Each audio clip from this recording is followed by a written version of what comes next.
Mega family నుంచి వచ్చిన smart hero Varun Tej promising star గా టాలీవుడ్ లో దూసుకుపోతున్నాడు. మెగా ప్రిన్స్ అని ఫ్యాన్స్ ముద్దుగా పిలుచుకునే Varun Tej love, action, family drama, mass genres లో బాగానే ఆకట్టుకున్నాడు. F2 చిత్రంతో కామెడీ కూడా పండించగలనని నిరూపించుకున్నాడు. సీనియర్ హీరో విక్టరీ వెంకటేష్ తో కలిసి నవ్వుల పువ్వులు పోయించాడు. F2 బ్లాక్ బస్టర్ హిట్ కావడంతో సీక్వెల్ F3 ని రూపొందించారు మేకర్స్. డైరెక్టర్ అనిల్ రావిపూడి తన మ్యాజిక్ ని రిపీట్ చేయడానికి రెడీ అయ్యాడు. 2019 సంక్రాంతి చిత్రాల పోటీలో కనకవర్షం కురిపించింది F2. సీక్వెల్ F3 2022 సంక్రాంతికి రిలీజ్ చేసేందుకు తొలుత ప్లాన్ చేశారు. RRR, రాధేశ్యామ్ లాంటి పాన్ ఇండియా మూవీస్ వలన థియేటర్ డేట్స్ లాక్ అయిపోయాయి. దాంతో ఫిబ్రవరి 25న F3 ని రిలీజ్ చేయడానికి నిర్ణయించారు నిర్మాతలు. శివరాత్రి ఫెస్టివల్ డే అయిన ఫిబ్రవరి 25న పవన్ కళ్యాణ్ భీమ్లా నాయక్ రిలీజ్ ఫిక్స్ అయింది.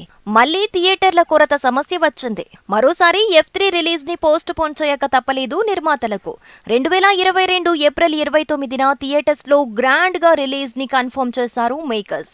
ఈ విషయాన్ని వెల్లడిస్తూ వెంకటేష్, వరుణ్ తేజ్లు సంక్రాంతి అల్లులుగా కాకుండా సమ్మర్ సోగ్గాలుగా వస్తున్నారని వ్యాఖ్యానించారు director Anil Ravipudi. Fun and frustration నిండిన F2 కి అదనంగా ఈసారి ఫైనాన్స్ జత చేసి F3 గా వినోదాన్ని అందించబోతున్నాడు ఈ దర్శకుడు. శ్రీ వెంకటేశ్వర క్రియేషన్స్ బ్యానర్ లో దిల్ రాజు, శిరీష్ F3 నిర్మించారు. రాక్ స్టార్ దేవిశ్రీ ప్రసాద్ సంగీతం సమకూర్చాడు. వెంకటేష్ సరసన తమన్నా, వరుణ్ తేజ్ కి జంటగా మెహరీన్ కౌర్ నటిస్తున్నారు. నూతన సంవత్సర శుభాకాంక్షలు తెలుపుతూ F3 మూవీ మేకర్స్ కొత్త పోస్టర్ ని రిలీజ్ చేశారు. ఇందులో victory Venkatesh, mega prince Varun Tej ఇద్దరు కలర్ఫుల్ ట్రెండీ కాస్ట్యూమ్స్ లో స్టైలిష్ గా ఉన్నారు. డైరెక్టర్ అనిల్ నమ్మకాన్ని నిలబెడుతూ ఈ సమ్మర్ సోగ్గాళ్ళు మండు వేసవిలో చల్లటి నవ్వులు పంచుతారేమో చూద్దాం మరి.